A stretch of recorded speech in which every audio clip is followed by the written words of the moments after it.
What is up, y'all? Welcome back to another fabulous day with Adobe Live. I hope that you are all doing well. If you missed out on yesterday, you missed out on a lot, okay? We are here joined with Lightroom product manager Ben Warde as he takes us through his editing workflow and answers really any of the questions that y'all have about the new features in the app. So, Ben, welcome back to day 2. How are you doing today? Thank you. I'm doing great. I'm looking forward to it. Yes, yes. And let us know in the chat if you joined yesterday.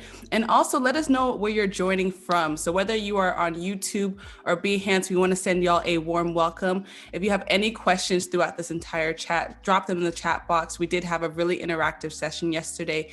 If you missed it, you can catch it on Behance, but also can catch it on YouTube as well. So just let us know where you're calling from. I'm calling from Phoenix, Arizona. Ben, where are you joining us from? I am joining this from Alameda, California. Yeah. Alameda, California. How's the weather for y'all right now? It's lovely. It's sunny. It's warm. Oh, I but wish not Arizona warm. Exactly. I was gonna say. It's Alameda warm. This week is a bit cooler, but last week we had hit 112, and so it's absolutely ridiculous. And we're probably gonna see 120 soon or whatever else. So I'm gonna mindset wise, I'm wishing I was where you're at. But awesome. Yes, let us know where y'all are joining from. And then before we get started, I want to remind you guys that if you missed the Adobe Font Show this morning, do not worry. You can check out the replay on YouTube or Behance. So I think that we can go ahead and start to talk a little bit, Ben. If you can let us know, what did we cover yesterday and what do we have prepared for today? Yeah, absolutely. So yesterday, we took a look at this project that I'm working on here, which is a collection of photos from an area of Alameda that used to be a naval air station, a military base, now decommissioned. Lots of interesting sort of weird things still in existence down at this former military installation, whatever that is, and really beautiful things like the USS Hornet, decommissioned aircraft carrier. And then we looked at the workflow for kind of going through and picking out some of these photos. And we looked at some of the new features in our most recent release of Lightroom, which came out this week on Monday. So just a few days ago. The most exciting one for me is these video features. So you can now in Lightroom use the same editing controls that you use on your photos, you can now use on your videos as well. So this is what this looked like captured out of the camera. And this is what we made it look like with our video editing in Lightroom yesterday. So we looked at those things. We took a real quick little peek at a couple of other new editing features in Lightroom, new this week. One of them was red eye removal, which has finally come to Lightroom here and can be done automatically using AI. Very cool. And the other was the adaptive presets, which we took a little peek at, and I won't say too much more about now because we're going to look at all of the preset topics a little more in depth in just a moment. So coming up today, we'll look at a little bit more around editing, and specifically we're going to look at kind of batch editing workflows, copying and pasting edit settings between photos, using the preset features, including all of the new preset features that have been introduced in this release, making your own presets. And we're also going to take a look at sharing your work out in a variety of ways. So that's what's on the agenda. Yay. We have a full agenda. I'm really excited. And I do agree. Yesterday, the most exciting part for me was probably the video component. I don't shoot a lot of videos, but now I want to. That's exactly the same for me. I do a lot of drone photography, and I've always just used it as a still camera because I didn't want to have sort of another whole video workflow as well. But now that I can edit these videos in Lightroom, I've started shooting video as well. So, yeah. Oh, that's beautiful. So I'm excited for today. I hope y'all are excited. Let us know in the chat if you are ready. And then again, if you have any questions for Ben, this is your time to ask them. So make sure you put them on the chat, whether you are on Behance or you are with us on YouTube. We'll make sure to get to as many questions as we can. Awesome, Ben. I think we're ready to start to dive in. All right, thank you. So I'll say one other thing before I get to the good stuff.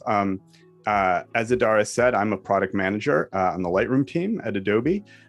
And what that means, and I said this yesterday, I'll say it again, it's worth repeating. I might not necessarily be quite the caliber of artist that you might be used to seeing here on Adobe Live, but I know a lot about Lightroom. And so I really encourage you to ask any questions that you have in the chat. I am here for you today, and you can really kind of steer this presentation towards what you want to learn about. So ask your questions. As I said yesterday, if your question sounds like it's going to be kind of relevant and of interest to everybody, I'll answer it right now. And if it feels like something that's a little bit more specific to you, I'm happy to answer it via email. Contact me over email. I think yesterday we were able to have our chat moderator put my email address in the chat. So if we can do that again, that'd be great. Beautiful. So yeah, ask your questions, and let's make this as valuable for you as possible. Awesome. And with that, I'll jump in. Oh, sorry, were you going to say something, Adara? I was going to say we already have a question. Oh, great. Well, hey, hit me with the question. And I want to throw it out there now because it has to do with video before we dive into what we have planned for today. But somebody asked, will syncing for video be coming for Lightroom Classic or from Lightroom Classic to Lightroom? So, and I said this, I gave this stock reply yesterday to another question about future plans, which is that I can't speak in any specific way to what we might do or not do in the future. As I said yesterday, of course, we're always listening to our customers. You are why we are here and why we're doing this and why we're building this product. And we want to make it what you want and need. So we're always listening to our customers and their needs. Having said that, that particular undertaking, syncing video from Classic, might be a little bit tricky since unlike Lightroom, Classic does not sync original files. It syncs proxies for the stills, smart previews. They're reduced size DNGs. So an equivalent mechanism would need to be developed for video. I'm just thinking out loud here, but in any case, we'll have to see what the future brings. But I think the takeaway point here is, we want to best serve our customers. So whatever that ends up entailing, that's what we'll try to pursue. Perfect. And then one more question, and I know we covered this in yesterday's video, but if we can just kind of reiterate, what is the difference between Lightroom Classic and Lightroom? Yeah, I would encourage you to go back and watch the beginning of yesterday's recording, where I talked about that a little bit more in depth, complete with a slide deck. And I'm not going to subject you all to that again in case we have anybody who was already watching yesterday. So I'll answer that question as quickly as possible in two different ways. And one is there are a zillion different sort of feature differences, but what makes it tricky in comparing them is that neither of them is a subset or superset of the other. Lightroom is not Lightroom Classic Lite or anything like that. Lightroom does tons of stuff that Lightroom Classic doesn't do. Likewise, Lightroom Classic does stuff that Lightroom doesn't do. So it is a tricky comparison on a feature by feature basis. You can go to the internet, you can do an internet search for these differences, and you can see this blow by blow feature list of which has what and so on. My more general answer is that the two biggest differences between them are in Lightroom, everything that you do syncs to the cloud, all your original photos, all of the work that you do with them. This means everything's backed up all the time. This means you can work seamlessly across all of your devices. You can fully and completely access all of your work in Lightroom on your phone, for example. And you can work from multiple computers as well, right? It doesn't have to be just a computer and mobile. You could work on a desktop at home and a laptop on the road, and everything just works automatically between them.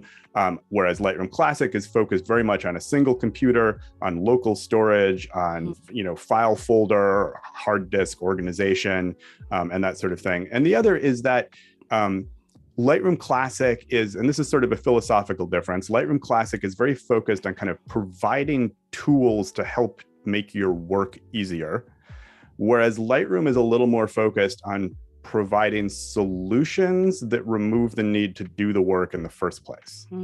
That might be a little bit hand wavy, but that's sort of a kind of a philosophical underpinning of the two of them, I would say.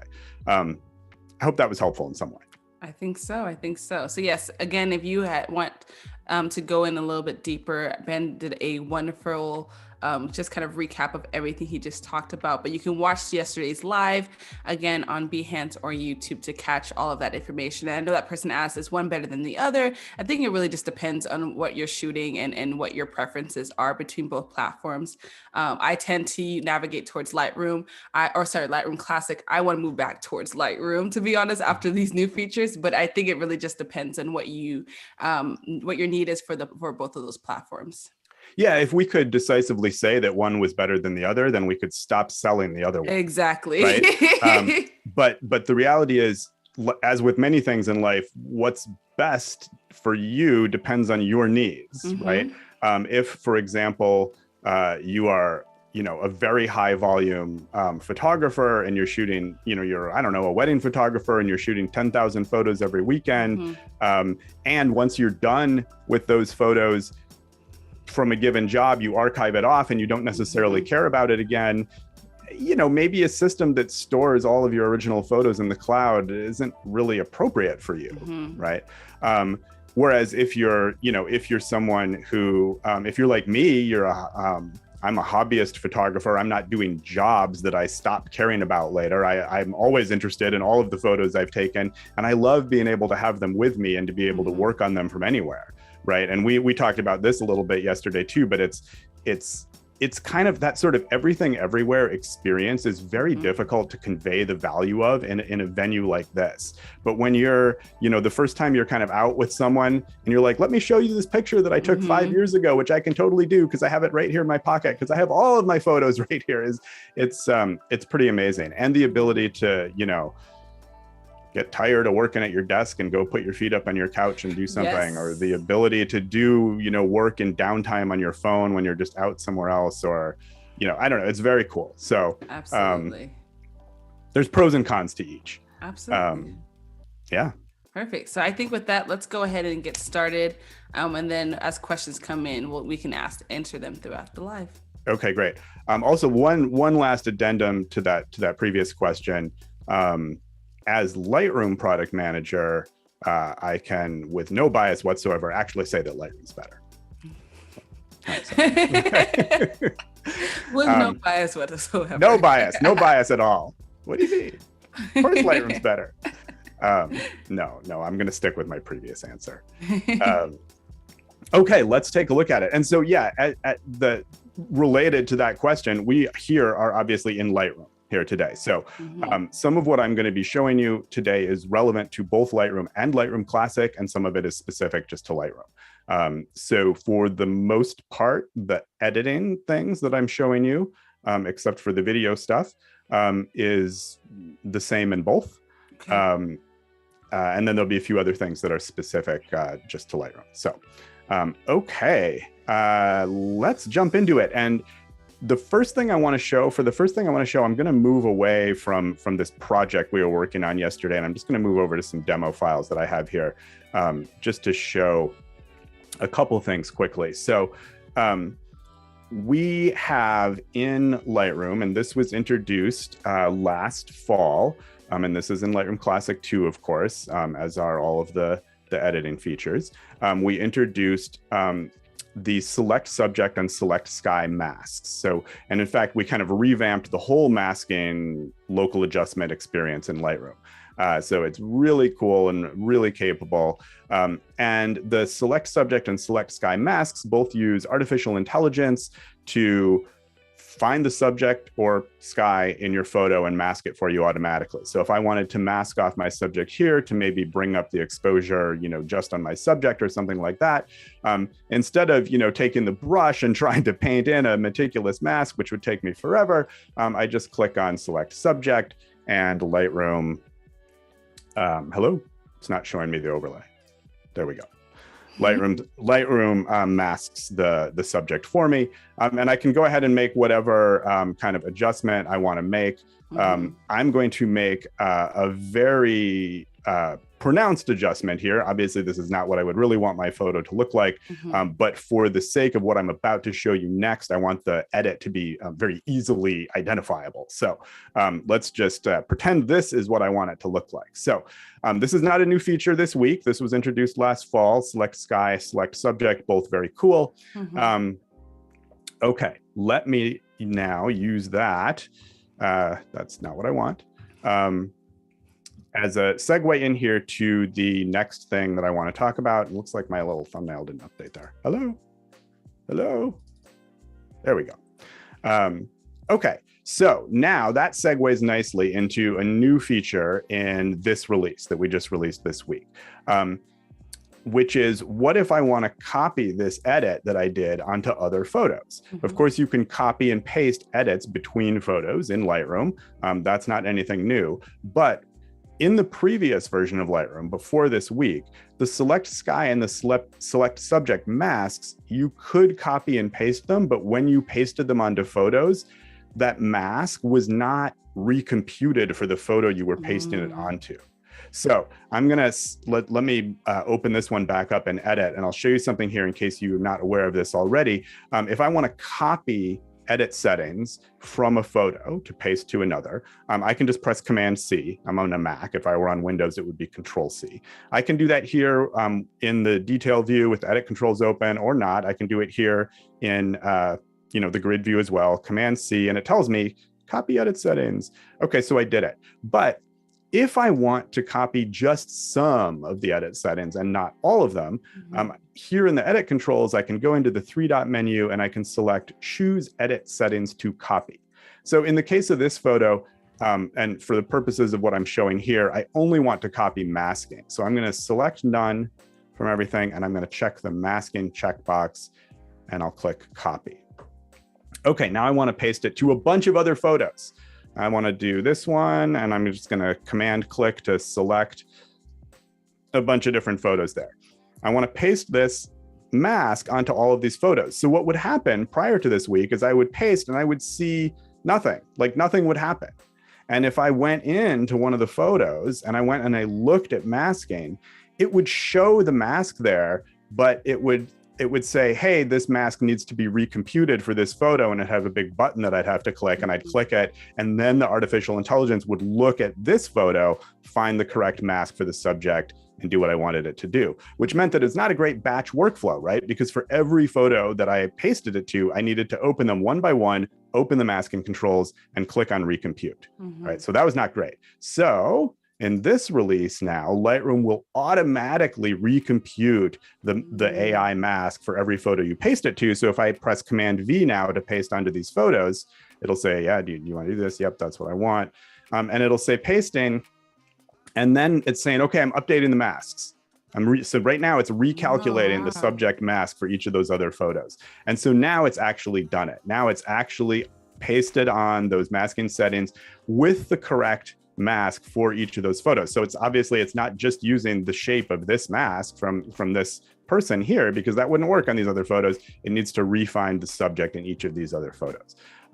So that is a new addition here, which greatly improves any kind of batch workflow that involves the AI masks.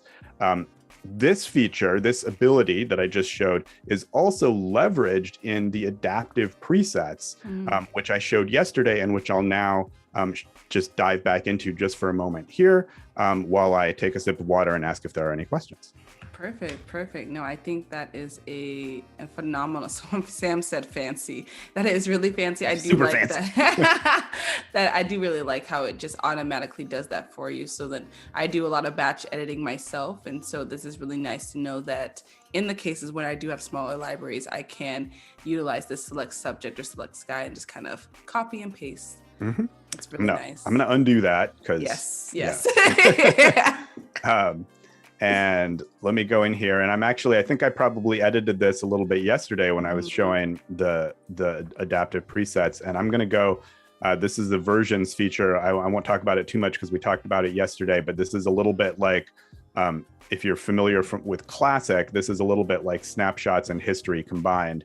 I'm just going to take this back to my kind of starting point version that I have there. Okay. So I'll really quickly show adaptive presets again, and then we'll get into some of these new features with presets. So the adaptive presets are this new class of preset that we have in Lightroom that leverage those AI masks, right? So the first two kind of groups that we're shipping with here are Adaptive Sky and Adaptive Subject, each of which uses the Select Sky or Select Subject mask to apply edit settings just to part of the photo. So this is really cool. I'll do this here. I'll roll over. You see that little progress bar while it calculates the mask for the sky. And this is a super neat feature because it allows you to leverage the power of these AI masks without actually needing to bother, going into masking and creating these things manually. So you can really leverage that capability just with a single click through presets, which is very, very cool.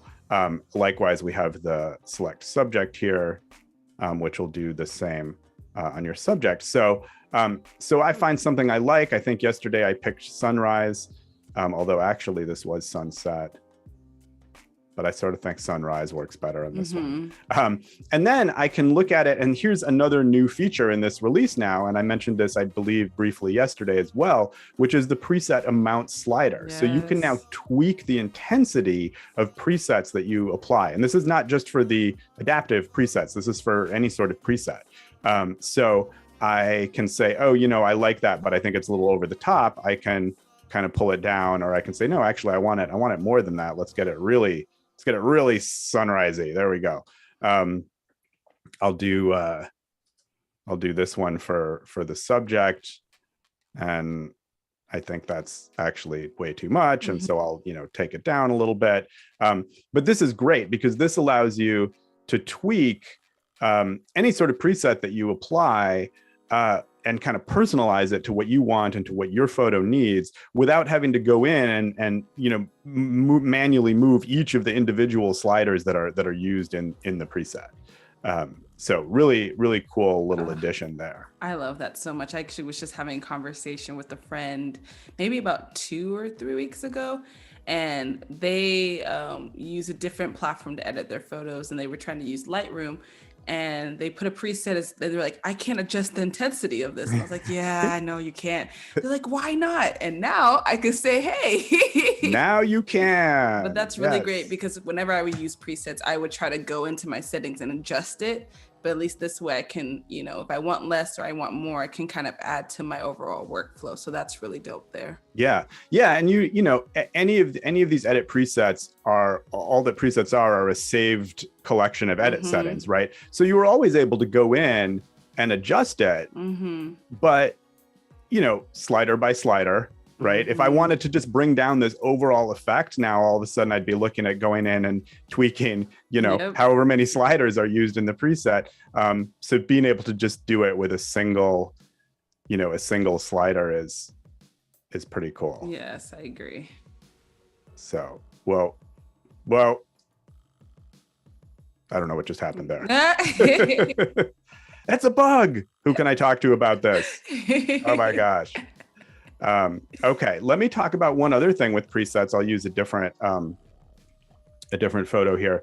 And this is not, let's try this one actually. This is not new to this release. This came out, I don't remember, last fall maybe. But since we're talking about presets, it's worth mentioning. And it's a really cool feature, and it's unique to Lightroom. So this is, the preset things that I've been showing here just now, these are not unique to Lightroom. These are in Lightroom Classic as well. But what I'm about to show you is unique to Lightroom. And the reason well, let me show it to you first, and then I'll tell you why it's a feature that Lightroom has and Lightroom Classic doesn't, which is that we have this type of preset up here called recommended presets. So I'm here in the preset panel. We have 3 different tabs up here. Yours is the ones that there's sort of just some basic pre-installed ones that everybody gets.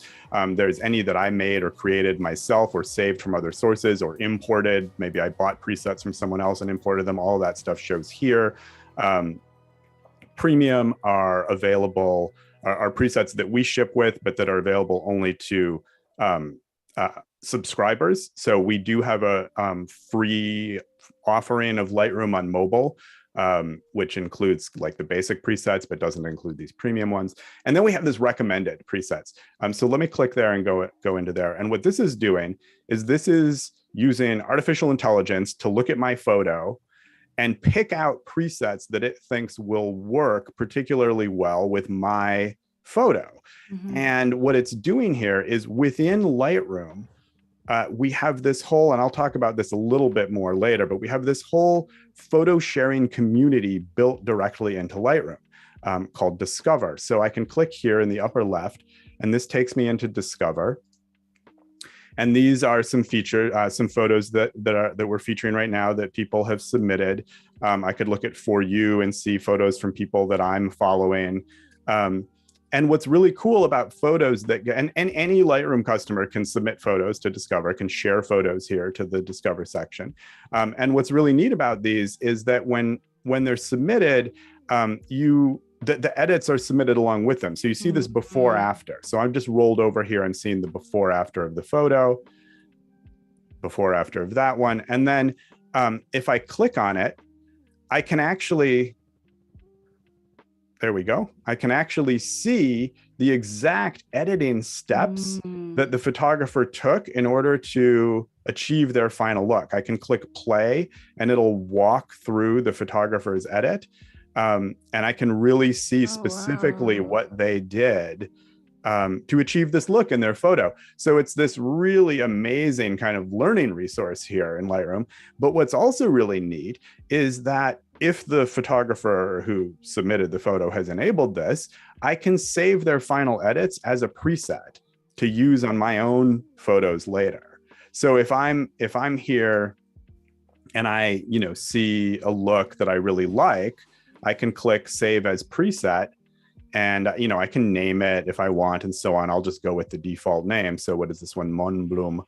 I'll say Save. Now that's been saved to my presets over here in the Yours section in Saved from Discover.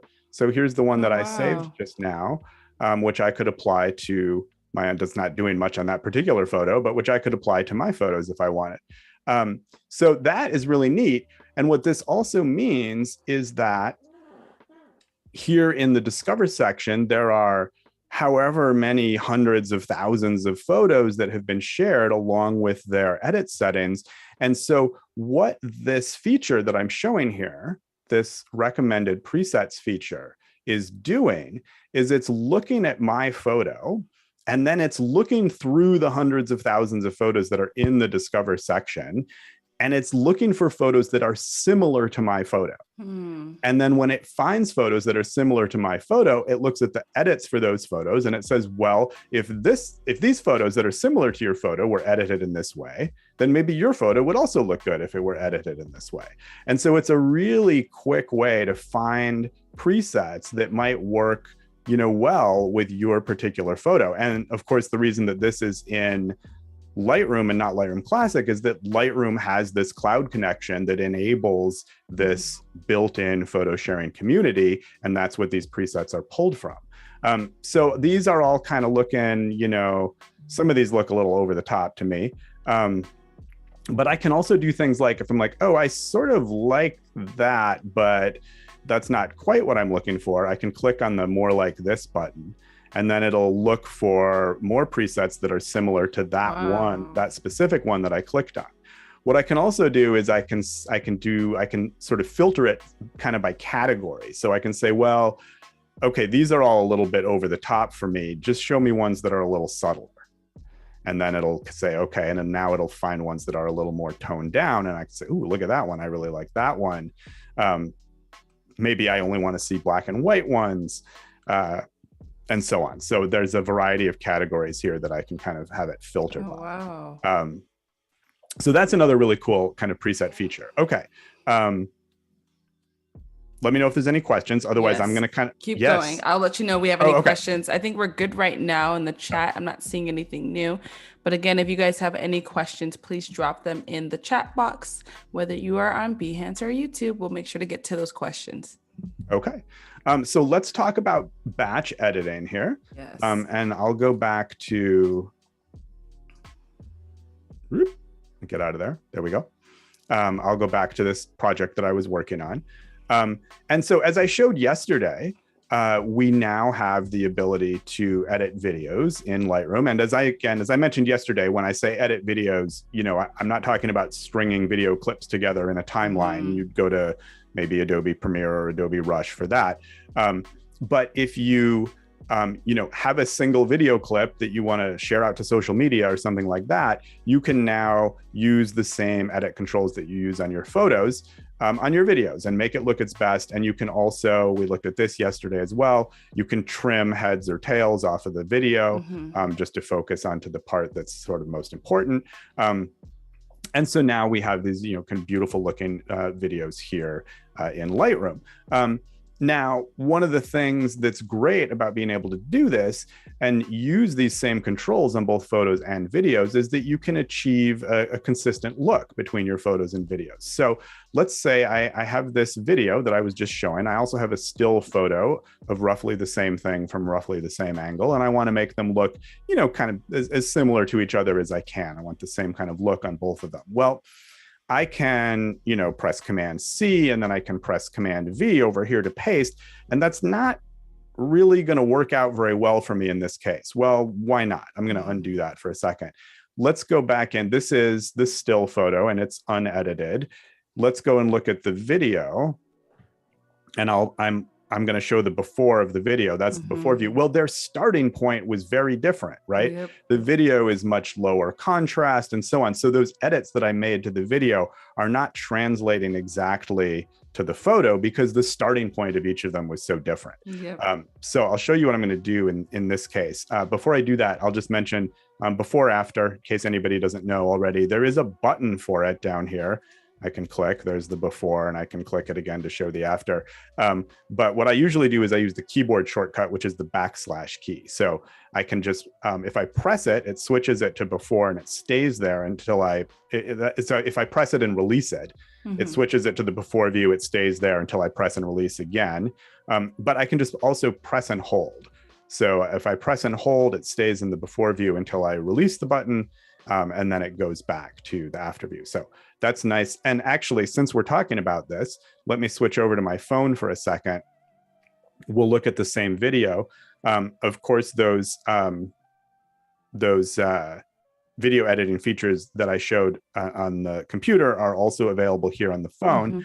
If you want to do see your before after on the phone, it's just a press and hold on the photo. Which is not working. So maybe that's a bug with video. Whoop, what am I doing? Let's see how it works here. Hold on. So it works with photos, doesn't work with video. That's something for me to take back to the team here. But you get the idea. If you're working with a photo, you can press and hold. That's a little bit hidden here on mobile. So I just like to mention it. If you'd like to see that before view, there's the before and then release to go back to your after. That's obviously not an edit that I want. Okay. We also mentioned this yesterday as somebody asked about histograms. You can see the histogram up there and that is shown or hidden by doing a 2-finger tap on mobile. So actually, I don't want that up there right now. So I'll do tap to hide that histogram there. Okay, let's go back to Lightroom on my computer and talk about making the photo look like the video. We do have the histogram here on desktop as well, by the way, if anybody wants that in the 3-dot menu there, show histogram. Okay, we covered that yesterday though. Yes. So, okay, so this is so much higher contrast than than this already. I can't copy and paste those settings directly. Well, let me use these settings manually to see if I can kind of dial in on the same look. One thing I definitely can do here is sort of a vignette because I did that on the video. Okay, that's helping. A little, and I warmed it up a little. So let me do that as well. Okay. Maybe I didn't do that. You know what? I did that with color grading. Okay. I don't want to have to try to replicate all the color grading here, but manually, but they did kind of start in the same place in terms of color. So why don't I copy just the color grading instead of copying all of the settings that were making the still too contrasty. And so I showed that a moment ago, how you can specify what edit settings you want to copy. So I'll go in here and I'll start with none, and then I'll open up color and I'll choose just color grading. and then I'll say copy, and I'll go to my photo and I will say paste. That's Command V to paste. And that's looking pretty good, a little bit oversaturated maybe. So maybe I'll bring down kind of the saturation overall. And that I think those blues in the shadows are looking a little too green here. So I'm going to go down to my shadows color wheel here. I'm going to grab the hue on the outside of the circle. I'm just going to move it a little touch towards blue and away from green. I think that probably helps. And now here's another new feature that I showed yesterday, which is the compare view. So I'll go into compare and I'll select that other photo I'm working on. And now I can see the two of them kind of side by side. And I can see I've gotten pretty close here. And I've achieved quite a similar look across both of the photos, across both the photo and the video. So very cool to be able to finally do that with videos here in Lightroom. That's really cool. Then I have a quick question with that as well. When you're copying your settings, if I wanted to do, does it save whatever changes you made to what you're copying, if that makes sense? Right. I think I understand your question. You mean, does it automatically go back to reselecting everything that you had selected previously? That is a great question. It's like a plant, because I was just about to talk about that. So let me go in here. So what it does is if I were to just press Command C again now, it's just going to copy the standard default set of settings. Again, it's not going to copy just color grading like I told it to. But if I go here into choose edit settings to copy, and so you can see this is the default set of things that it copies. So it doesn't copy auto settings, it doesn't copy crop or heal or masking, but it copies these other things. But maybe, by default, I don't ever want it to copy detail or optics. And in color, I don't want it to copy, white balance. I don't know, I'm making this up. But I have some specific set of things that I want it to copy when I press Command C, and I want that to be persistent so that I can just press Command C and have it do what I want, grab the settings that I want, and not have to come in here and specify every time. I can go up here and choose set as default. Okay. And then hit copy. And now Command C will copy every time, will copy those settings that I just specified. Perfect. And I saw a reset button there as well. So that's right. Yeah. Right. And then later, if I'm like, oh, that was a mistake, or even if it wasn't a mistake, but I just want to get it back to defaults, I can say reset default. And so now it's back there. Perfect. Thank you. Yeah. So yeah, that can be a great kind of workflow aid. And as long as we're talking about kind of specifying cool custom edit related workflow enhancing things, let me mention one other thing. This is not new to this release, but it's new-ish and pretty handy. And that is that you can specify edit settings that photos should have when they first are imported into Lightroom. So, you do that by specifying a preset that gets applied to all photos when you import them. So if I look here in preferences and I go to import, I have this raw default option here. And it just applies to raw photos. It doesn't apply to JPEG or TIFF or PNG or whatever other format you're importing. But for raw photos that you're bringing in, you can specify a preset for it to use. So you have a few different choices. One is the Adobe default. One is camera settings. And what that means is that a lot of different cameras have kind of looks that you can apply in camera. And it varies depending on manufacturer, but they might have, you're in your Canon camera and maybe it has a portrait look or a landscape look or whatever it might be. Those, because raw files are just all the raw data off the sensor and don't have any edits, those aren't applied to the raw files, but they're applied to JPEGs that the camera would render. But what Lightroom can do is it can emulate those settings that you chose. So if you're in your camera and you choose, the landscape look in your camera, and then and then you're shooting raw, when you import those photos into Lightroom, if you set camera settings as your raw default for import, it will look at those raw photos that you're importing and say, oh, you used the Canon landscape look when you were capturing these photos. So I'm going to apply that look to these photos here within Lightroom, non-destructively, of course, using the Lightroom edit settings, or actually using profiles. So that can be cool. But then the other thing you can do is you can choose any preset that you have and have that preset automatically applied to all photos that import into Lightroom. Now, I probably don't want some, fancy kind of look applied to all my photos. But what I do like to have is chromatic aberration correction and lens profiles applied to every photo that I import into Lightroom. And so I select a preset that does that. So every photo I bring in, I'll hit done here, and we'll go and look down here in optics. So every photo that I import will have chromatic aberration removal applied and will have enable lens corrections applied. So I don't have to, those are just things that I want on every photo. And I don't want to have to come in here and manually check those checkboxes for every picture that I import. So now that will be done for me automatically at the time of import after I've set that preference there. Okay, awesome. And let me mention one other thing we talked about. It's related to both of these things we just talked about. We talked about specifying which edit settings you want to copy. We also talked about these presets here that do just very specific things, like only control these two settings.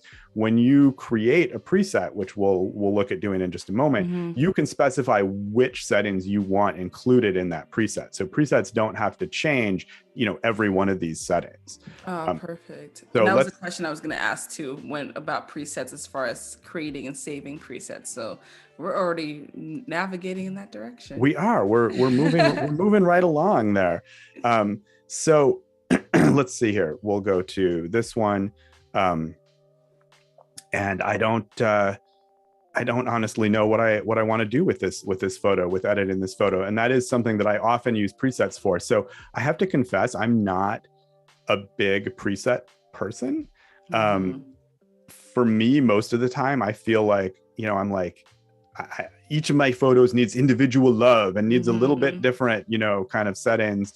I think presets can be a lot more useful from a workflow standpoint.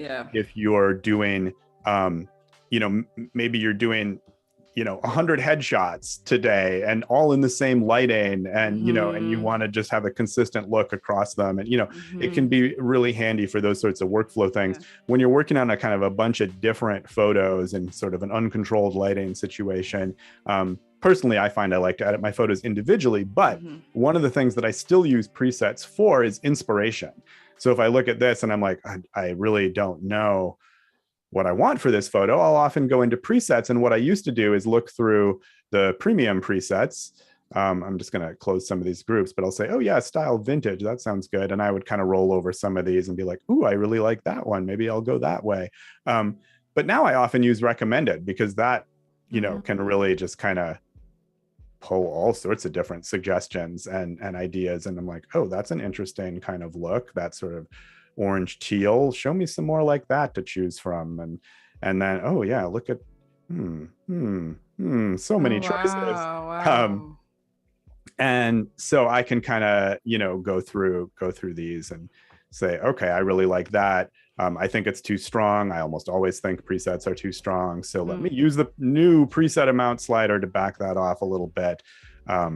And now I've got this edit setting. Okay, so I can also do things like I can save this to my presets. If I really like this one and I'm like, oh, I'm going to want to use this on additional presets in the future, I can click save to my presets, like so, and I'll just go with the default name. And now I have it here over in yours.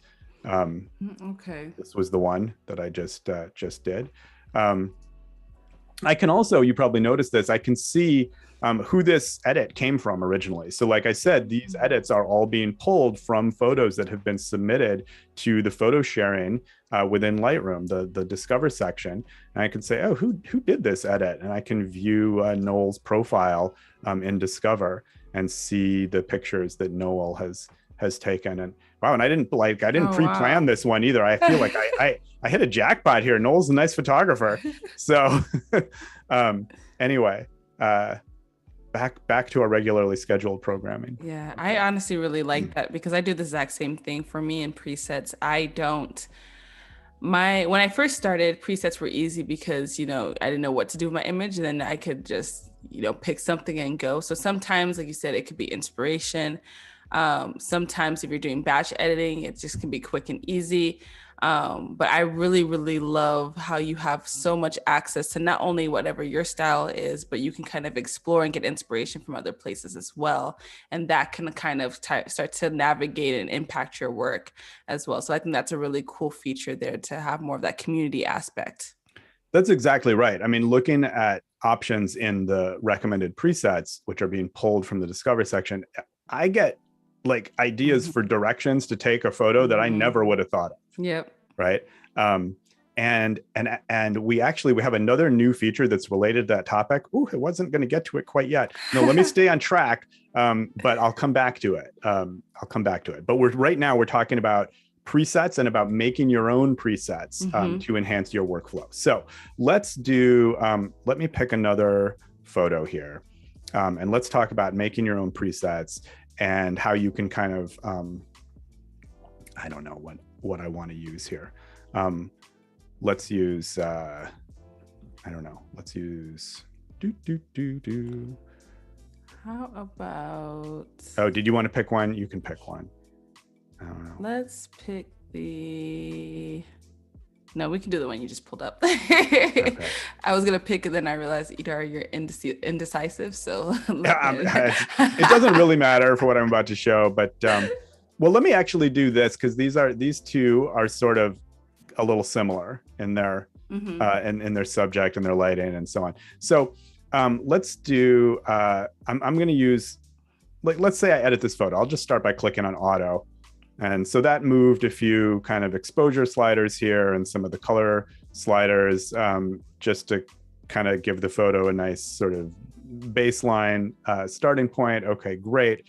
And maybe I do some other stuff to this photo. Like I'm like, hey, I really want a vignette. I want a heavy vignette on this photo. I don't actually think that looks that great, but that doesn't matter for our purposes here. We just want something noticeable. Okay, I want a heavy vignette on this photo. And I want some color grading. And what I want to do is I want to really, again, I'm going to make this very noticeable so you can easily see the edit. I'm going to really warm up the highlights and I'm going to really cool down the shadows. And actually, as long as I'm here, and let me back this vignette off for a second, just so we can see this a little better. As long as I'm here, let me say, okay, so I've made the shadows very blue and I've made the highlights very warm. The look is a little there's too much blue here for me right now. Like too much of it is feeling like shadowy. What this balance slider does down here is it changes the midpoint. So if I move it towards the left, so I think everybody knows this, but what this is doing is it's tinting the highlights with sort of what's this warm orange color, and it's tinting the shadows with this blue color. What the balance slider does is it controls how much of the image is considered to be shadows and how much of the image is considered to be highlights. So if I move it towards the left, it's considering more and more of the image to be shadows. In other words, a pixel value needs to be kind of less and less dark in order to be considered a shadow. If I move it in the other way, it considers more and more of the image to be highlights. So what I want to do, because the overall look is looking a little too blue for me, is I'm just going to scoot the balance a little bit towards highlights so that a little bit more of that warmth comes out. Okay, that's great. This, by the way, the blending slider controls how much the highlight, midtone, and shadow areas bleed into each other. So if you think about I'm having, let's put another color here on midtones. Woo, that looks beautiful. So So now I have blue on the shadows and green on the midtones and orange on the highlights, and sort of how much do they overlap? So this is in the middle right now. If I take it all the way up to 100, they're kind of overlapping a lot. So the blue is bleeding into the green a lot, which is bleeding into the orange a lot. If I take it down all the way, then you can't even see that very much because I've just really gone over the top in that green. They bleed into each other much less. They overlap, those areas overlap much less. So that's what that blending slider does. And as long as we're in here, these are luminance sliders for each of these. So in addition to making the shadows blue, I can also make the shadows darker or lighter right in here. So, okay. But that's not what I wanted to talk about. Here's what I wanted to talk about. So I've done this big edit to this photo. Okay. Full acknowledgement that I haven't made this look particularly great, but that's okay. You're not here to see my artistry. You're here to learn about Lightroom. Yes, yes. So I look at this and I say, hey, I really like the color grading that I've done on this photo, and I want to save that color grading into a preset because I don't want to have to mess around with these individually every time I want to apply it.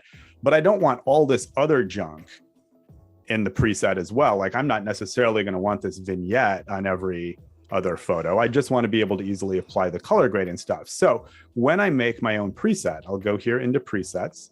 Let me just switch over to yours so we can see what happens here. I'm going to click plus to create a new preset. And when I do that, it gives me a choice of what settings to include, just like the choice I had when I was copying edit settings. So I'll just go ahead and I'll call this, I don't know, orange and blue. And you see that it's going into a group called user presets. I can change that if I want, but I'll leave that alone.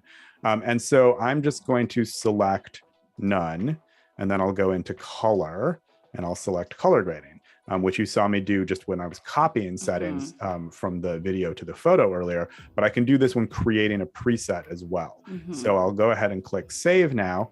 And now you see a new group has appeared here in the yours section called user presets, and it contains the preset that I've created, orange and blue. So now if I go to another photo and I click on there, I get that orange and blue look, but I don't get any of the other stuff, the vignette or any of that other thing. So I can really easily save these kind of specific looks or things that adjust just particular settings as presets, which can be a great kind of workflow enhancement. And of course, I get the amount slider, so I can kind of ramp it up or down, even for those presets that I've created myself. Yeah, that's really cool. And I also so then going back to when you were saving the presets, if I were to change where it says user presets to another name, and let's say I wanted to make a group of presets, I would just kind of create the first one, it'll create a new drop down menu, and then any other presets I wanted to make and add to that quote unquote group, I would just make sure it has the same name essentially. Does that make sense? Yeah, exactly. Okay. So you would do that, something like this. Let's do, I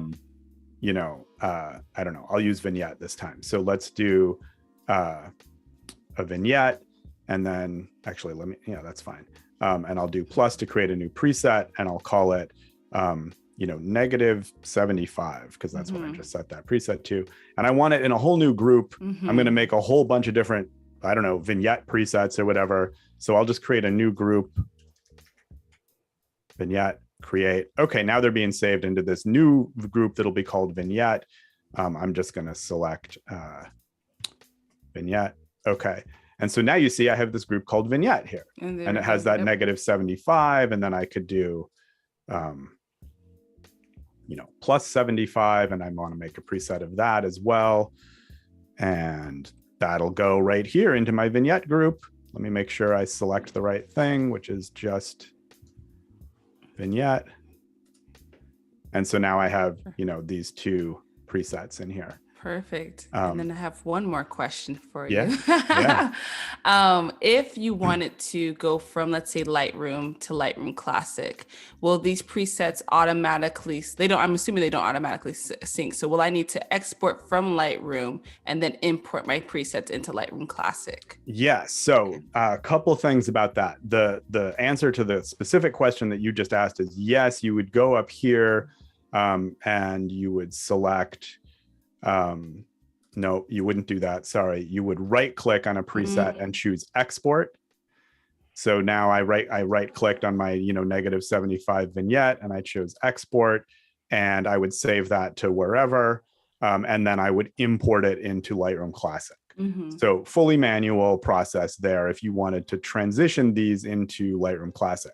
Within Lightroom, however, all of the presets that you create sync. So if I were to go over to Lightroom on my phone now and go into presets and go to yours, here's my user presets with my orange and blue that I just made. Perfect. And here's the vignette group that I just made with my vignette presets. Doesn't that look nice?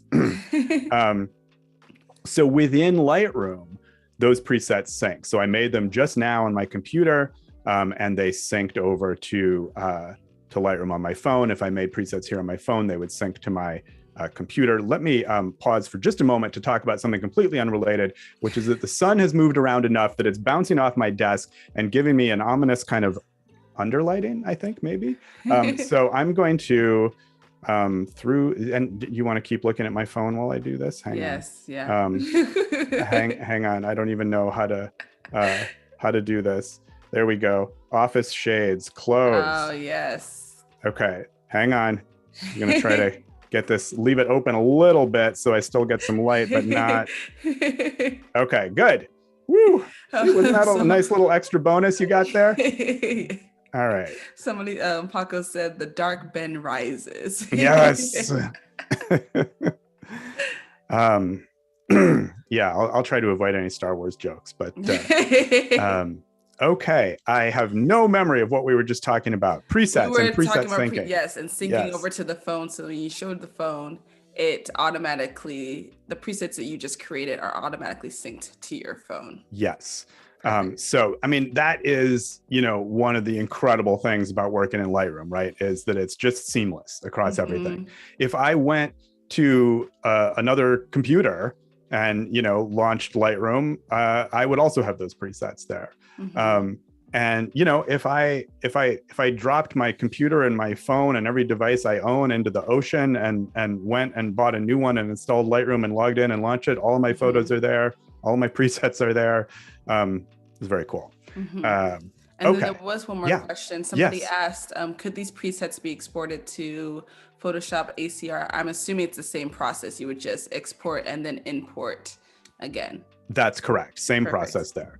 These edit controls in Lightroom and Lightroom Classic, of course, are identical to the edit controls in ACR. So yeah, any preset that you made in Lightroom could be used in ACR and vice versa. And you would have to export it, as we just showed, if you created it here in Lightroom and wanted to bring it into ACR. If you had a preset that you made in Lightroom Classic or in ACR, or some preset that you got off the internet from a photographer you like or something like that you wanted to bring into Lightroom, that's just right up here, import presets. And so then you would just go ahead and find that preset wherever you'd saved it on disk and import it into Lightroom. And of course, once you had done that, it would sync across the Lightroom ecosystem and you'd be able to use it on your phone and so on. Perfect. I just love how quickly everything syncs. When things sync, it just makes your life so much easier, quicker. You don't have to wait. It was literally an automatic process between what you had on your desktop and your phone. So I just think that response rate is really great as well. Yeah, it's very, very handy. Okay, so I've done this. I have a lot of pictures actually that look, let's go down here because I have a bunch that kind of look the same, that were all shot on a very flat, overcast day, very flat lighting. And so let's talk about kind of batch editing across a group of photos that look sort of similar. Let's use this basketball court here. And actually, I'll start on this one. This basketball court I think hasn't been used in a while. Okay, so let's talk about our batch editing. So the first thing I'm going to do is, I'm just going to get this photo looking the way that I like, and then once I do, I have a couple other pictures here that are very close to it in terms of their lighting and color and everything. And so those edits will transition really well, I think, and I don't want to have to manually edit each of them. So let's start with this one. And the first thing, and I'll just really quick go through sort of what my edit workflow might look like. I definitely tend to kind of feel my way toward an edit with a photo. I know there are people who are like, I know exactly what I want and exactly how to get there. And I'm a little bit more like, yeah, I just kind of play around. I do the same thing. Yeah, great. So the first thing I think when I look at this is I want to crop in on it a little bit. So I'm going to just go into crop. I'm going to keep the aspect ratio the same. So the aspect ratio is locked there. That's fine. And I'm just going to kind of drag in a little bit, and same over here. And that's kind of, and actually, you know what? And as I'm doing this, and this is me feeling my way towards an edit, as I'm doing this, I'm like, I see something else I need to take care of first. And I'm just going to reset that crop, and I'm going to back out. And what I want to take care of, and this is going to be easier to do before I crop, is I don't know what this is, but I don't like it. And I don't know what this is, but I don't like it either. So let me just take those out. So I'm going to go into heal. I'll get my brush size there, and I'll just kind of, great. Perfect. And then I'll do the same over here. And then we have another question as well, back towards the presets. Can you import presets from Lightroom Classic, ACR, into Lightroom using the mobile app, or does it have to be via the desktop app? Yeah, so I think, unfortunately, I have to say that I have to get back to you on that. I believe the answer is that, I don't want to say something that's wrong, but I'm pretty sure that in Lightroom on the phone on iOS, you cannot import presets, but I think maybe you can on Android, and it just hasn't quite come to iOS yet, but I'm actually not 100% sure. I know it's not on iOS, but I'm not 100% sure about Android. I think maybe you can. So apologies for not knowing the exact answer to that. But you, at least in the case of iOS, at the moment, you'd have to import it on desktop. And then they would sync over. Got it. Thank you. Yeah. Okay, so I did that healing, and I got rid of those things that I thought were a little bit distracting. There's also kind of this is a little trickier because it's got this line and sort of identifiable stuff around it, but I don't know if it bothers me, but maybe it does. So let's see what we can do here. And I'll just kind of go over that, and it did not get that quite right. So let's just move. Let me move that off of there so I can see better. That's pretty good. Okay. Now I'm going to crop it. So let's just tighten it up a little bit closer. I don't want to lose everything around the side. I like all the trees and stuff, but I want it a little bit closer on the court. Okay, and then the next thing is I look at this and I'm like, well, this is not quite square. Like I want it to be really squared up. You know, I want these lines to be perpendicular, horizontal, vertical. They're close. They're not quite there. So I'm going to go down to geometry. And I'm just going to use upright here, and I'm just going to try auto and see what that does. That worked quite well. I think maybe I could do a little bit better manually. So let me go to guided. And now I have this little tool here for guided upright. And what I do is I just draw on the image along whatever lines should be vertical or horizontal.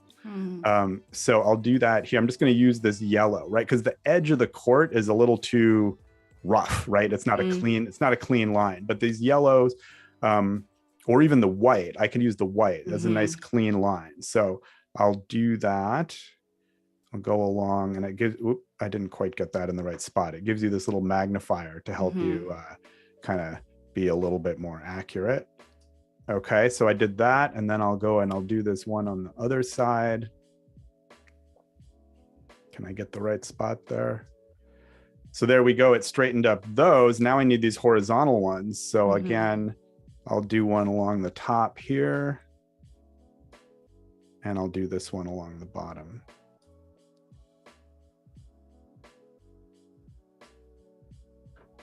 Okay, and then I'll just dismiss that guided upright tool.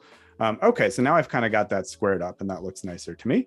And then I want to do, some kind of edit here. What do I want? I don't really know. I could go into recommended presets, but I'm just going to noodle around myself. I think I wanted a little contrastier. Maybe I want a little texture.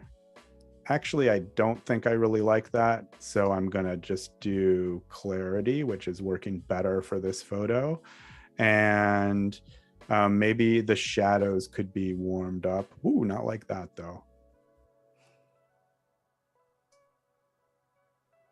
Oh, that's a nice color. Okay, so I think this looks okay. Well, let's not worry about the aesthetics too much. But I think I like it. It's fine. So I want this look on my other photos of the court. Now there are certain things that I obviously don't want copied, like the healing and the because that's going to be different for each one, and the geometry. So when I copy these settings, I'm going to make sure I copy just what I want. So I'm going to go into choose edit settings to copy. And actually it looks like the defaults are going to be what I want. So crop is omitted, heal is omitted, geometry is omitted. That's great. So I don't even need to worry about that. I can just press Command C and I've copied those edit settings and I'll select these two photos. And you know what? These are all kind of similar too. So while I'm at it, I'll just do those as well. And I'll press Command V. And now I've applied that edit to all of those photos. So quick kind of batch edit on those. I'm not sure that that'll totally work on my video because the video is much kind of brighter and lower contrast. So I think I'll probably need to do some custom editing on the video, but I'll just use it as a starting point, as a try. So Command V. And yeah, that didn't really work out. So let me, I'll keep it here. I'll keep the kind of, color grading stuff that it did and so on, but I'm going to try to do some additional sort of edits here as well. To get the video looking a little more like the photos. And it's tricky when, if the starting point of the two of them are so different. Hey, there's me. Oh, who's that? Yeah, that's me. There's me. Is that your vest? That's my vest. There's my vest so that I look official. Yeah. Yeah, we talked yesterday about how if you just wear a reflective yellow vest, you look like an official person. Yeah, no one's gonna bother you. You can go anywhere. Yeah. So we also talked a little bit, and I won't repeat all this today, but we talked a little bit yesterday about drone safety. Yes. And please always be safe and legal and polite when you fly. Okay.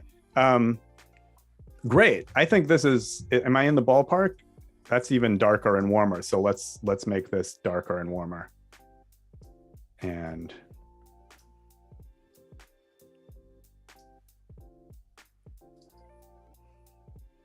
yeah, that's pretty good. Yep.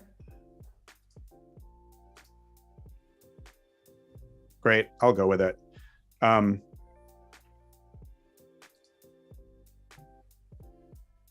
Okay.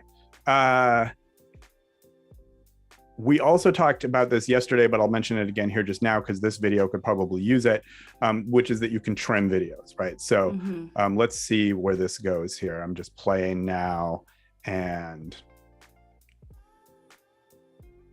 I probably don't want myself in that video. So maybe I would start it somewhere around there. Let's see how that goes. So I'll just go into trim here. The endpoint is already where I want my, or rather the playback head is where I want my endpoint to be. So I'm going to press Option I to just set the endpoint to where the playback head is. I like to do it that way. You can also just grab the trim handles here and kind of do that wherever you want. Okay, let's see what that looks like. So now we're, it looks great. I think it's too long. I think we probably don't need it any longer than about that. So I'm just going to go back in and, kind of trim that even way more down. And I'm just going to hit Option O to set the out point to where the playback head is. Okay, now we've kind of made our video look nice and trimmed it down to where we want. Yes. So that's a little bit of batch editing using copy and paste across multiple photos. We did it on all of these photos here, kind of all giving them that same look. And then sometimes people ask, can you apply a preset to a bunch of photos at once? And the answer to that is no. But with everything that you already know and that we've been over today, of course, if you realize that, well, you could do it with a two-step process. So you can't do it all at once, but, you know, I could go in and I could, you know, kind of apply the preset. I could apply a preset, and then I could copy the edit settings from the photo, and then I could, you know, paste it to other things. And so it's kind of a two-step thing there, but it's still relatively quick as well. Apply the preset, then just hit copy and then paste to the other photos. So pretty nice there. I was, sorry. Were there any? No, you're good. You keep going. Sorry. Okay, great. So that is a lot about presets. I'm just looking at my notes here because I want to make sure I didn't miss anything about that. And then, yeah, that's looking good. So I think I'm going to talk a little bit about sharing. Can you give me, I know we have some, apologies, I'm forgetting what it's called. We're going to take a look at someone's work. Yes, we have Artist Spotlight, and that's going to be in about 19 minutes. So I will let you know as we count down. We do have a countdown that is on the live stream now, so y'all can look forward to that. But I will make sure that you know, Ben, when we're getting closer to that, so that way you can be aware. But about 19 minutes. Great. Okay, let's talk about sharing. So, and let's talk first about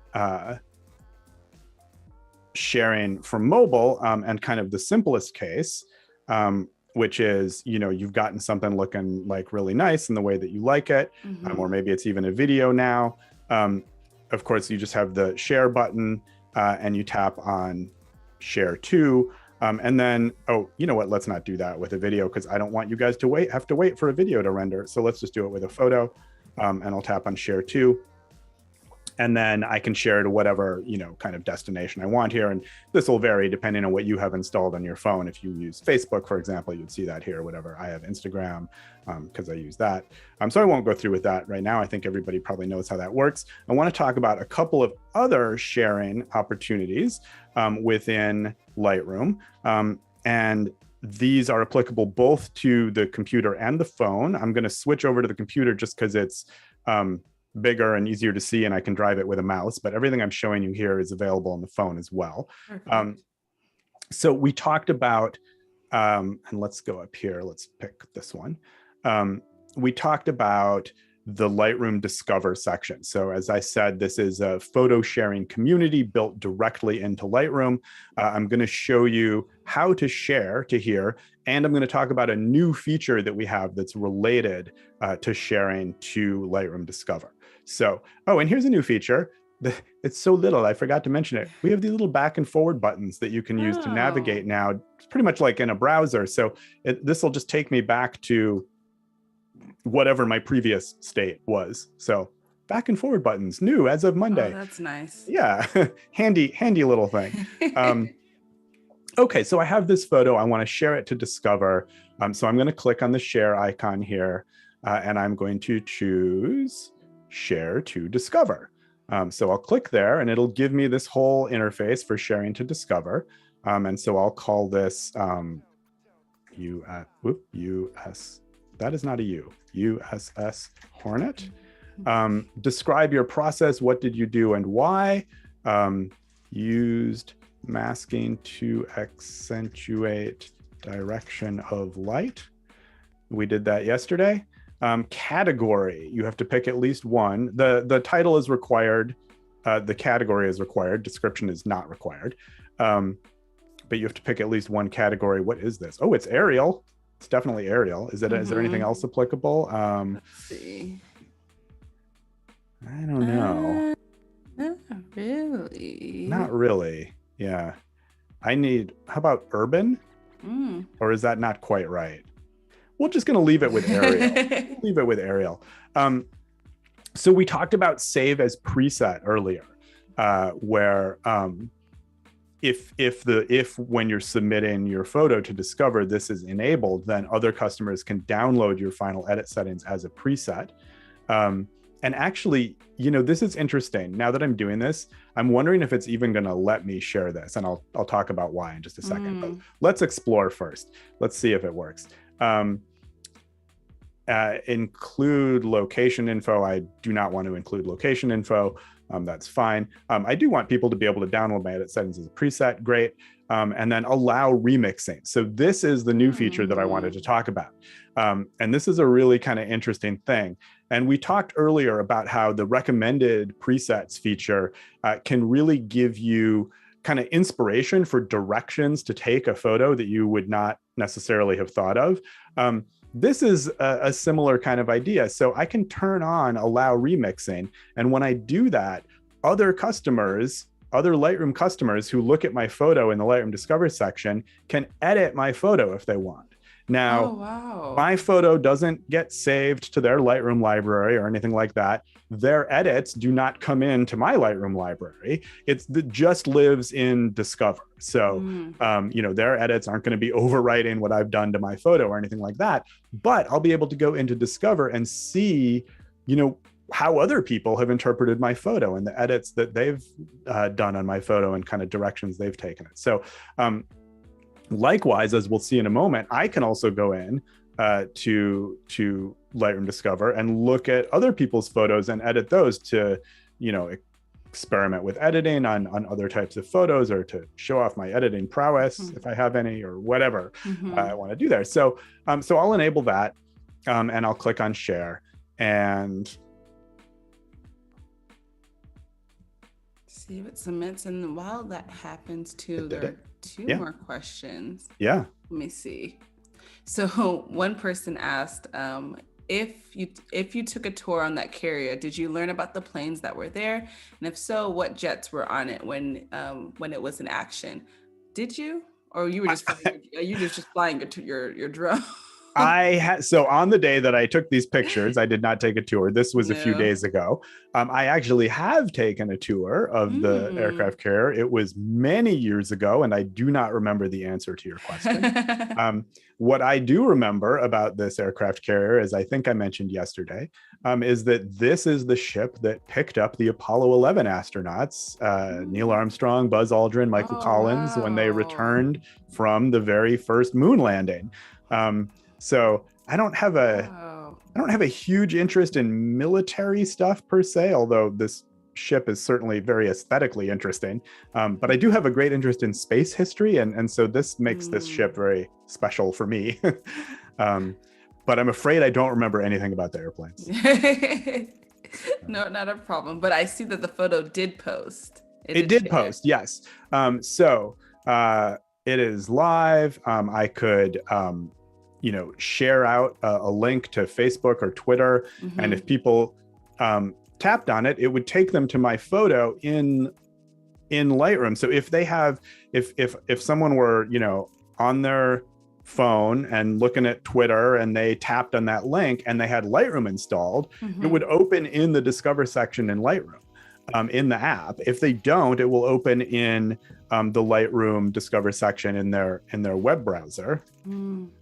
Lightroom.adobe.com. I'm not signed in right now, and actually I don't want to for various reasons that will become apparent in just a bit. But if I was signed in, I could go to, actually even without being signed in, I guess I can go to Discover, and so they'd be able to see my photo here as well. So okay, so it is posted, and I'll just go ahead. That, I have one more question. With Discover, can you only share pictures, or can you share video as well? At the moment, it's just pictures. Okay. It's just still photos. Yeah. Now that we have video editing enabled, then it would make sense for us to enable sharing videos to Discover as well. So we'll have to explore that possibility. Perfect. Let's see what this looks like if somebody followed that link. It just wants to launch Lightroom because I have Lightroom installed. So yeah. So let's just skip that for now. Okay. So here I see all of the photos that I've submitted. This is a demo account of mine, not my regular account. So this is the only photo that I've submitted. So people, anybody in Discover can see this photo now and would be able to download its settings as a preset if they wanted, or be able to remix. Yeah. And the reason I wasn't sure if it would post or not is that the photo has to be edited in order for you to submit it to Discover. So if it doesn't have any Lightroom edits at all, you can't submit it to Discover. And on this photo, the only edits that I did were with masking. If you look at all of these controls, they're all at the defaults. And so I wasn't 100% sure if it would count that or not. But obviously it did, so that's great, and that's correct. But I wasn't quite sure what it would do.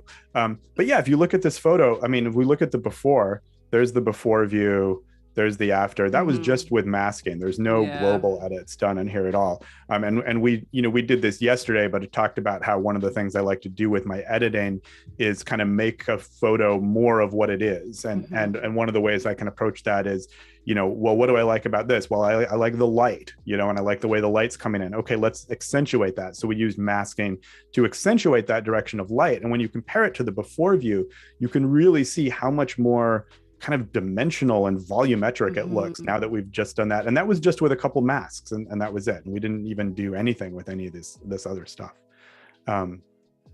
Okay, let's go back to Discover. So let's look at the remixing from the other side. So we have a whole kind of remix tab here. If I want, I can go here and I can see photos that have been submitted where remix is enabled. And here is mine that was just submitted. So there's it's showing me the before after as I hover over it. I could save the settings as a preset, or I could click on remix and remix the photo, which not quite sure how that works since I'm me. Maybe I should try somebody else's photo. Yes. And let's see, here's one where somebody made it black and white. What would I make it look like in color? Let's click on remix. So I probably won't actually go through this whole thing, but just so that you can kind of see the workflow. So it says, okay, start. It says this, here's who the photo's by. And, when you're done, click next. And okay, I got it. And so I have all of the regular editing controls. Now you'll notice I'm not in like regular Lightroom, right? Like all of my access to my photos are all that stuff is gone. This is just the edit controls just for this photo. I'm within Discover here. This photo is not in my library, and nothing I do to it here is going to push into Reese's library either. So let's just go ahead and I'll be fast here. This needs a slight rotation. Okay. It needs to be, let's darken it down a little bit. The sky is super boring, so let's go into masking and choose select sky. And there it is, it's selected the sky. And let's darken the sky a little bit, and that's not really doing much of anything. So let's colorize the sky a little. That's, yeah, okay. And okay, let's go back to edit. I don't know, let's do a vignette. That's fine, that's enough editing. You don't need to see me try to edit this photo. Okay, so I've done my version. And actually, I don't want to be mean. I don't want to be mean to Reese. I sort of want to do something where you'll really be able to easily see my edit though. I'm gonna add a mask. What if I do like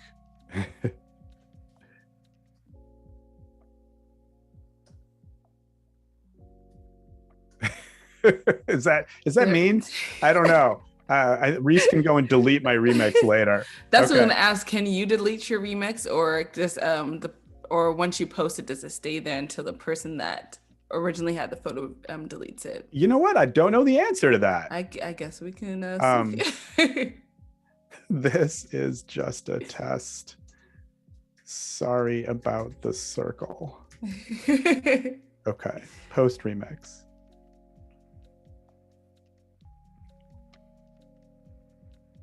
I don't know how long this takes. Just a moment, I think. There we go. Your remix has been posted. You can view it in your profile. So these are ones that I've Oh. remixed. Here's the photo as it looked originally by Reese. So I click on it. Oh, and my edit is still processing, so it hasn't quite shown up yet. So let's go and back out of that, and let's look at other remixes that have been done. So these have been just remixed. So let's take a look at ones that have some remixes on them ready. So here is the edit from the original photographer who submitted the photo. And then these are all remixes that have been done by other people. So you can kind of click on any one of these to see what it looks like, but also to see the editing settings that were used in order to attain this particular look. Again, of course, you can download those edit settings as a preset. I could click on remix if I wanted to remix this myself.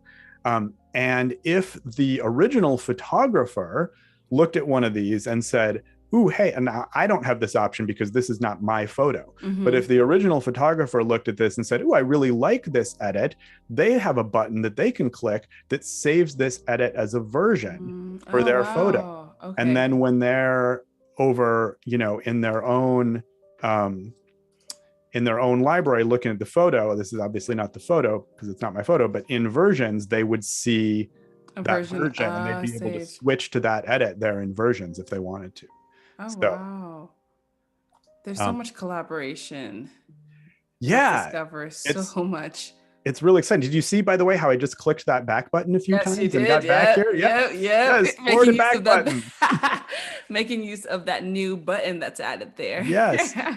So we have all of this over on the phone as well. And I won't go through it all again, but just to show you really quickly. So here's the Discover section. We have about 4 minutes into the artist spotlight, just for your awareness. Okay. At the top of the hour. And can you remind me, how much time do I have after the artist spotlight?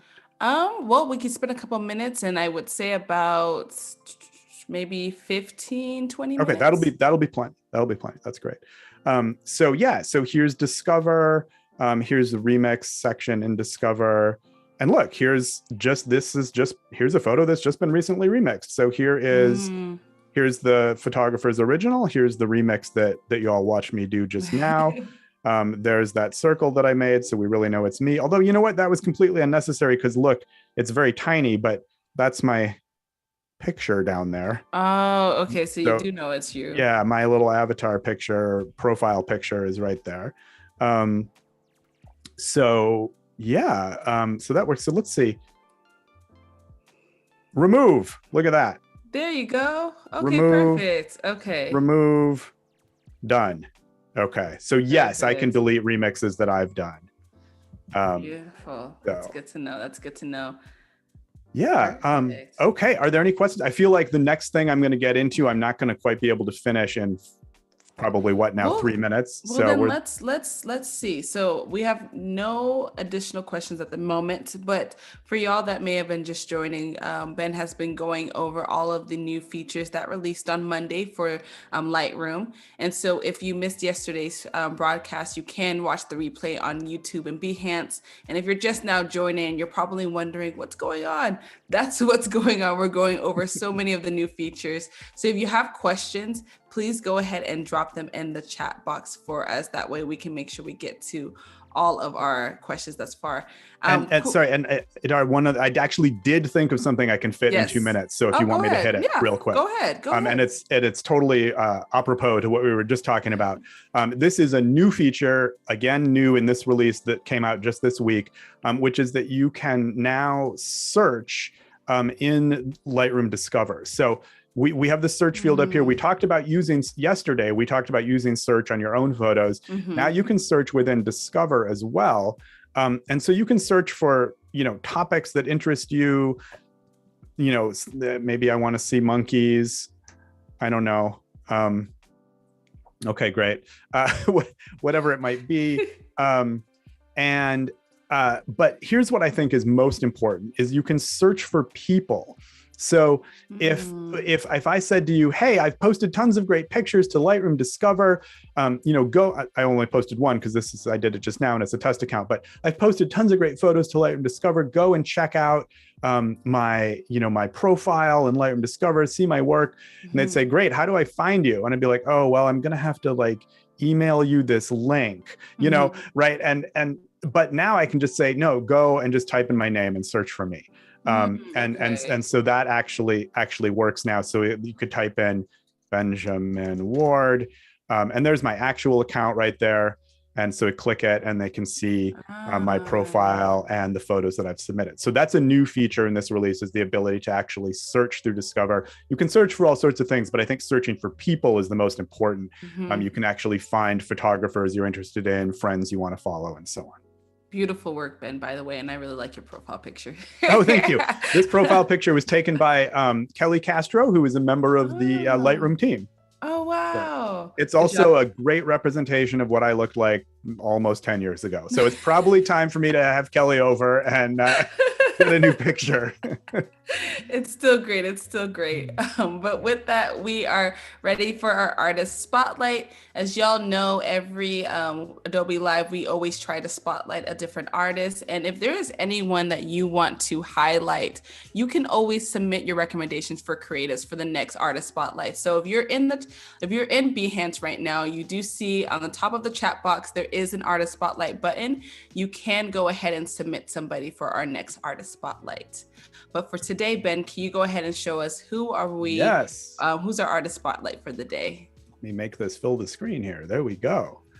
So our artist spotlight for today, Ben Simon Wren. Do you think I'm saying that right? Yeah, I think so. Okay, I hope so. I had an opportunity to look at these photos for 3.7 seconds before we started today's broadcast. So I had time to think, wow, these look great. And that's as far as I got. So let's take a look. Idara, what is anything catching your eye? Do you want to steer this? I really love that. Hold on, don't scroll down yet. Okay. 1, 2, 3, 4. The fourth photo, is that water or what is that? Ooh, Iceland aerial. Oh, it looks wow. like it's the texture that's so beautiful. Wow. Isn't that something? Very abstract. Yes, very abstract. This must be some sort of whoa. Ooh. Like a floodplain or something, or I don't know, all kinds of rivulets rolling down something. That one caught my eye. I think all of the texture and the lines were just really, and the color, that blue is very, like, it smacks you in the face. Yeah, and a really nice look that's been brought to all of these. Yeah, yes, for sure. So that I wonder how much creative liberty was taken there. What did this look like? What exactly? Yeah, but it's been really made into an image. It's great. Beautiful. What else do we have? Well, I want to take a peek at this. I love this misty look here. Yeah, that is. And see, when I look at stuff like this now, I wish we were in Lightroom Discover, because I'm like, I want to see the edits. What did he do here? Yes. You know, what did he do to achieve this? Is this negative dehaze? This is beautiful. It's really, really nice. Look at this. This is like there's werewolves out tonight. Yeah, it's giving me Twilight, like a scene out of the movie. No, this is beautiful with the orange. Yeah, so vibrant. And those things wow, that's cool. But yeah, I think this is just so atmospheric, this kind of look. It's just really, I really like that. Kind of pulls you in. What else is catching your eye here? Let's see. Let's scroll a little bit and see what else. This is interesting, sort of incorporating some text.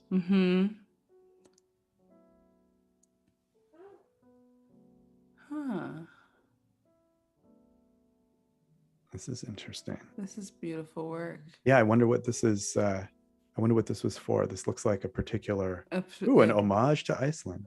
Oh, wow. I'm not from Iceland. No, he isn't either. So this looks like some sort of kind of fashion or product. Yeah, a fashion project that he might have worked on. Yeah. Neat. Yeah, the way his work is just so abstract. The amount of texture and vibrancy in the work as well is just so beautiful. Yeah, and it works. It works really well for this context as well too. I'm looking at this and I'm like, is this frost on a window? Is this a high frame rate, high shutter speed picture of splashing water? Like, what am I looking at? What am I looking at? Yep. Yeah. It'd be so interesting to have him explain some of some of that. And then the other photo that caught my eye, I think I don't do well with like reptiles and whatnot, but I think there was a gecko or something. What is that? Oh, this right here, yeah. like an iguana or iguana. Yeah, there. I don't really know either. A chameleon. Oh, there we go. But it's the texture and these like up close detail shots that just make it just looks so beautiful. And usually I would like my skin will crawl, but like this is so beautiful. I really like the lighting in this picture, the underlighting on it, and the beautiful reflections in the eye. Plus chameleons have weird eyes, which are cool, which can point in different directions, and it's doing it too. You can see that there. Yeah, the lighting, and then again that texture all in the eye. Oh, that's stunning. What is happening here? That is amazing. Yeah, that is stunning. And look at all the little droplets of water on its back, and wow, absolutely beautiful work. Yeah. So make sure y'all give him a follow on Behance. It looks like Sam, thank you so much for dropping his Behance account there for us. So make sure y'all go ahead and give him a follow, show him some love, because this is absolutely beautiful. And I just always love photography in the sense of, or just artists that just take different routes with their work. And the amount of variety that he has as well is just beautiful, but still staying true to those very close up, detailed texture shots that really just bring you and draw you into the photo. Yeah, speaking of variety in his work, I had something else I wanted to take a look at here. People. It looks like not a lot of people in his work are shown here, but this is what's happening here. Looks like it's another work for another maybe brand or some commercial exploration here or something. The graphic design work is really interesting. Yes, the graphic design work is beautiful. I wonder if it's just, does he have like an about section? Does he just do photography or does he do some graphic work as well? What is this? Visual artist, nature, Huh. He doesn't mention the commercial things here, but nevertheless beautiful work and a nice client list too. Adobe. There we go. Perfect. Some more. Oh, the deer. Look at that. Now this is the editing on this one is really interesting. The kind of the color grading and the sort of ethereal light that's been I think emphasized. This feels like a little bit like a fairy tale to me looking at this one. That's really, plus there's a bird on a deer, so you can't go wrong. Just resting there, chilling. That was definitely the right moment to capture. Oh wow, this is beautiful. Yeah, definitely a lot of wildlife work. Yeah, these are amazing. I wonder if for wildlife photographers, is there like a sense, how are you kind of getting the shots, but then also like staying safe? Well, I did something like this once many years ago, and I did not get pictures like this, by the way. But I did go on safari many years ago, and it was basically stay in the truck.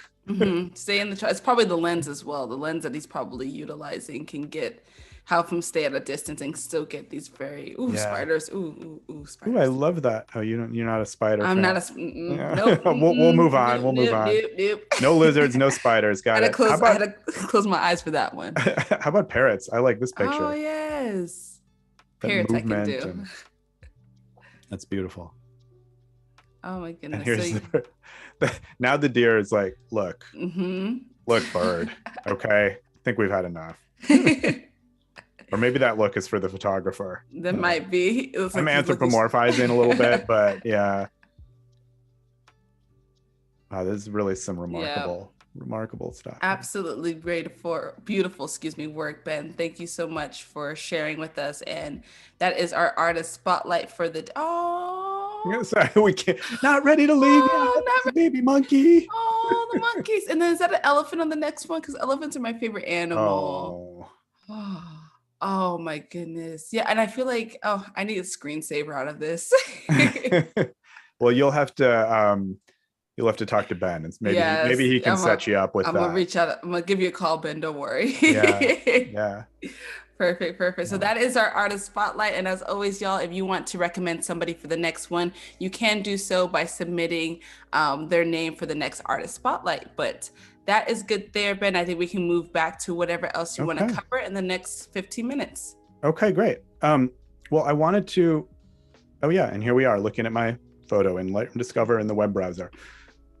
Okay, we don't need to be doing that. Let's go back here to Lightroom app on my computer. And I want to talk about one more aspect of sharing. So we've really produced some quality edits today, haven't we? Mm-hmm. Sorry about that. Okay. We did some yesterday that looked nice. I thought this one looked nice. Okay.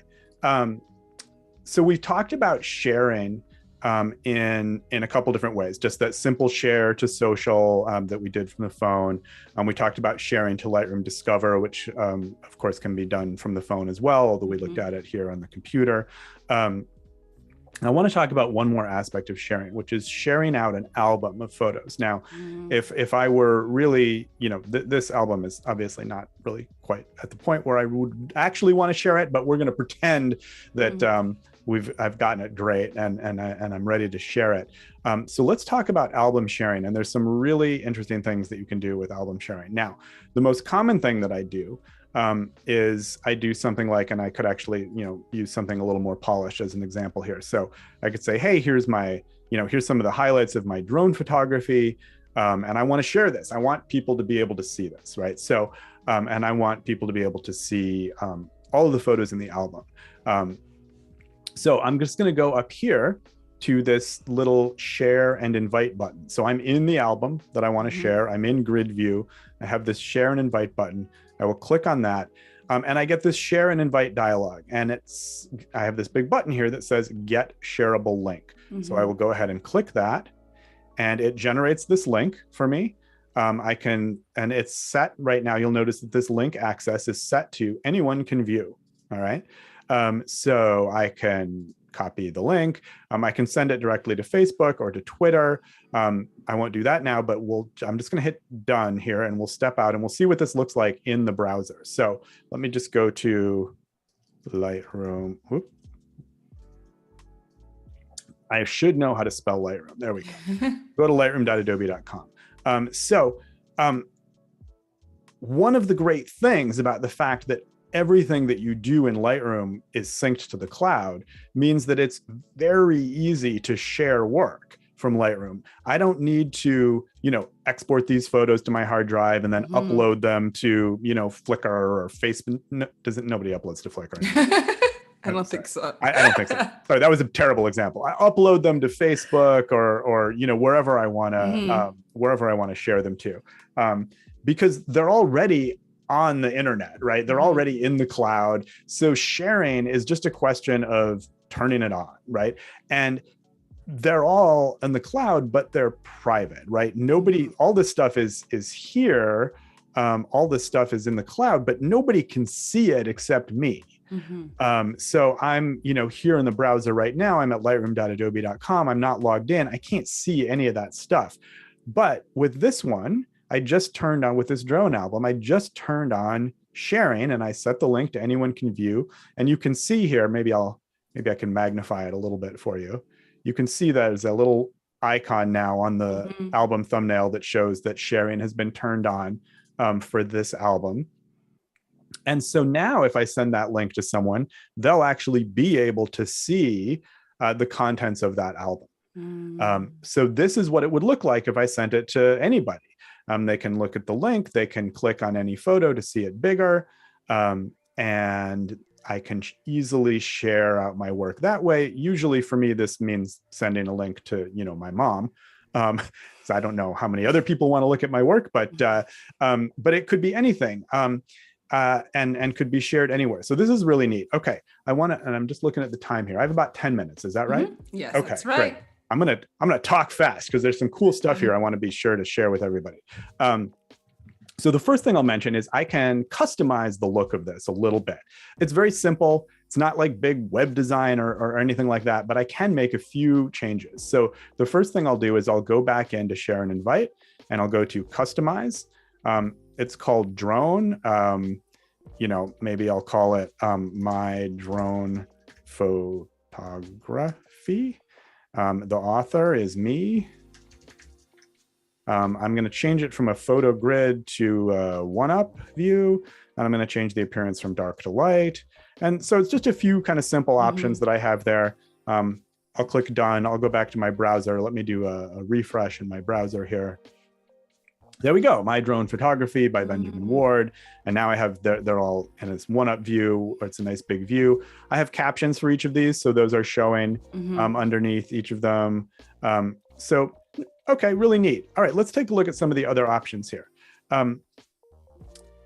People can, and how am I going to do this? Okay, yeah, I know how I'm going to do this. People can comment on these photos. So let's say somebody really likes this one. So if I click on it, and now I'm just looking at this photo, I have this info button over here that tells me a little bit about it. Copyright Benjamin Warde and a little bit about the file. But I also have this comment button. And it says sign in to comment. So I can look at these photos without needing to sign in. But if I want to comment on photos, I need to be signed in. Now, I don't need to be an Adobe customer. I can use a free Adobe ID, or I don't need an Adobe ID at all. I can sign in. Let me click sign in. I can sign in with a Google ID or a Facebook ID or an Apple ID or an Adobe ID if I have one, which I can create for free if I want, if I'm not already an Adobe customer. So no need to have an Adobe ID, but you do need to sign in with something. So what I'm going to do here is I'm going to sign in, and let's go back here to Lightroom on my computer here for a second. Does it say, hang on. I just want to show you. Okay, here we are. BenCC1. So this is the account I'm signed in with. I'm going to sign in on the web with a different account. So I'll be a different person in the web browser than I am in the computer. So Warde plus CC2 at. There we go. And it's interesting. Let me see. Oliver said that they use Flickr. Okay, Oliver, good for you. Good for you. I have nothing bad to say about nothing Flickr. bad. Nothing bad at all. Nothing bad at all. Okay, so now that I've signed in, I have this leave a comment field here. I can also heart the photo. Oh, I like it. And so I can leave a comment. Wow, I really like these cranes. Okay, so now I've posted the comment. Well, as the album owner, as the photographer who took this picture here back in Lightroom on my computer, I can see the comments that people have left in these shares. And I'll also get notifications of them. So the notifications are batched up a little bit. So it's about, I think about a minute has to pass before a notification would come in. So it hasn't shown up yet. It will show up here. I'll get a little blue dot on my notification icon up here, and I click it and I'll see, oh, you know, BenCC2 liked this photo. It has shown, let me get my magnifier again. You can see on the photo now, it has got these little icons, a little comment icon and a little heart icon indicating that there's likes and comments on that photo. So I select the photo, and here in Lightroom, I have this comments panel as well. So I'll open it up and I can see the comment that somebody left here. Wow, I really like these cranes. So I can say, thank you, and post a reply. And if anybody were looking at this, you know, in the web browser, excuse me, I'll do a refresh, and it hasn't quite come through yet, but in a moment, they would see my reply as well. So this is just kind of general, you know, sharing. But you can imagine that I could also use this for a client, right? I could share to a client. I could be like, hey, here's the selects, you know, pick the ones you like, or tell me what you think. Let me know if you have any feedback. Now, if I'm sharing with a client, I probably don't want anybody else to be able to see the images. So here in sharing, instead of anyone can view, I can change it to invite only. So I'll hit done there, and let me go back here and I'll do my refresh, this album is private. So it's invite only. So nobody can see this right now. I haven't invited anybody. So then here in Lightroom, I could invite, just my client. So, my client is Warde plus CC2. And I can say invite, email sent. Okay, done. And so now I'm not actually going to go through and do this. Or I don't know, I could. Do I have time? Ooh, it's getting close. It's getting close. I think there's time. Oop, that is absolutely not the application I wanted. Microsoft, your icons look too similar. Well, not really. I just want to blame someone other than myself. Okay. Outlook, there we go. So that invitation email will show up, or that invitation will show up in my email. Is that doing anything? Oh, geez. Okay, maybe I'll talk through it. And I'll get this invitation, right? Via email, and I'll accept the invitation. And once I've accepted the invitation, then you'll be able to view. Then I'll be able to see. So here it is. Ben CC Warde 1 invited you. Great. Let me view the album. Oh, Prakey, that's going to open Safari, which I don't want. Let's close Safari. Let me just copy the link because I'm using Chrome for this demo. Paste. So now I can see it, right? And up here it shows me profile pics for the people who are invited to this album who can see it. So there's me as the original owner, and then there's this account that I've invited. And so now I can see them, and I could say, I could leave comments and say, make this darker or whatever. That's the client. And so I'll get client feedback right within the comments section here in Lightroom. So very cool. Okay, let's talk about a couple other things that you can do. If you want, you can allow JPEG downloads. So I could allow my client to download those photos as JPEGs if I wanted. That's a good point. I was going to ask whether that was going to be the case. Yeah. Can you only do that in the invite only state, or can you do that both in anyone can view? You can do it in both. Okay. Yeah. So you can turn on downloads just in the anyone can view state as well. Let's take a look at something else. So that was inviting maybe a client to look at things. I could also, and I have these, so when I typed in the email address here to invite, and I have these buttons for granting different permission levels to this person who I'm inviting. So when I invited this account, I just had it here at can view, but there is also can contribute. So, so I could have clicked that, and that would allow this invited person to both see the photos that are in the album and also contribute photos to the album. So you can imagine a scenario where maybe you have multiple photographers working on a project together, or maybe something way more informal, just friends at a party, and or on a trip together, and or a family reunion or whatever, and everybody wants to be able to kind of pile photos into a unified location. You can invite people to contribute, and so they can contribute photos to an album as well. And then you also have this third permission setting, which is can edit.